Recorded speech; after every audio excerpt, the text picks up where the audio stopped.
Kalau kita ngomongin soal apa sih yang bisa merusak sebuah hubungan, pikiran kita seringnya langsung ke hal-hal besar ya, kayak pertengkaran hebat atau mungkin pengkhianatan. Tapi gimana kalau ternyata ancaman terbesarnya itu justru jauh lebih halus? Sesuatu yang mungkin aja terjadi setiap hari tanpa kita sadari. Nah, ini dia nih intinya. Bukan ledakan amarah sesekali yang jadi biang kerok utamanya, tapi justru tetesan-tetesan kecil dari kebiasaan negatif. Kebiasaan inilah yang secara perlahan, tanpa kita sadari, menggerogoti fondasi kepercayaan dan rasa hormat dalam hubungan kita. Jadi, yuk kita geser dulu fokus kita sebentar. Lupakan dulu drama pertengkaran yang heboh, dan kita lihat interaksi sehari-hari yang sering banget kita anggap remeh.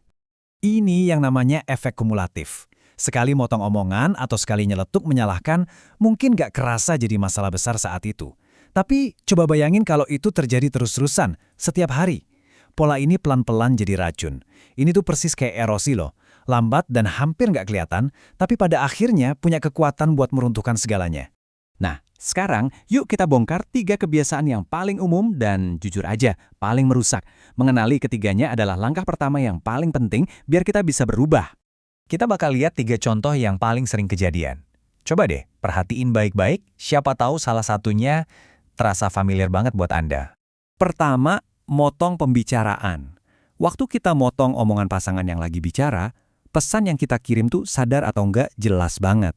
Apa yang mau aku omongin jauh lebih penting daripada omonganmu. Ini secara langsung bikin perasaan dan pendapat mereka jadi kayak nggak ada harganya. Kedua, refleks buat langsung nyalain. Ada masalah dikit aja, dari yang sepele kayak lupa buang sampah, sampai yang lebih besar, jari telunjuk langsung nunjuk.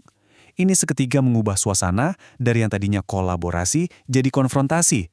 Nggak ada lagi kita lawan masalah, yang ada cuma kamu lawan aku. Pernah nggak ngerasa diserang padahal cuma dikasih masukan? Nah, itu dia kebiasaan ketiga, bersikap defensif. Responsnya langsung bela diri, cari-cari alasan, atau malah nyerang balik. Sikap defensif ini benar-benar menutup pintu buat mendengarkan. Nggak ada lagi ruang buat ngobrol. Yang ada cuma pertempuran. Setelah tahu kebiasaan-kebiasaannya, sebetulnya dampak emosional apa sih yang terjadi? Soalnya, ini bukan sekedar kata-kata. Ini tentang luka batin tak terlihat yang ditinggalkannya. Dan inilah inti dari semua kerusakannya. Semua kebiasaan tadi, motong omongan, nyalahin, defensif, itu semua ujung-ujungnya ngarah ke satu perasaan yang sangat destruktif. Perasaan nggak dihargai, perasaan di mana kehadiran, pemikiran, dan emosi Anda dianggap nggak relevan. Dan percayalah, nggak ada yang lebih cepat membunuh keintiman selain perasaan itu. Oke, kita sudah identifikasi masalahnya. Sekarang kita fokus ke solusinya. Kabar baiknya adalah, karena masalahnya berakar di kebiasaan-kebiasaan kecil, maka solusinya pun ada di sana.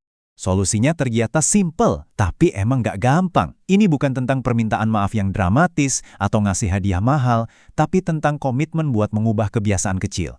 Memilih buat mendengarkan sampai tuntas, menahan diri dari dorongan buat menyalahkan, dan belajar nerima masukan dengan pikiran terbuka. Itulah praktik saling menghargai yang sesungguhnya yang dilakukan setiap hari. Sebagai penutup, coba deh kita renungin bareng-bareng. Dari pengalaman Anda pribadi, kebiasaan kecil mana sih yang paling sering merusak momen komunikasi Anda? Karena mengenali pemicunya adalah langkah pertama yang paling krusial menuju hubungan yang lebih sehat.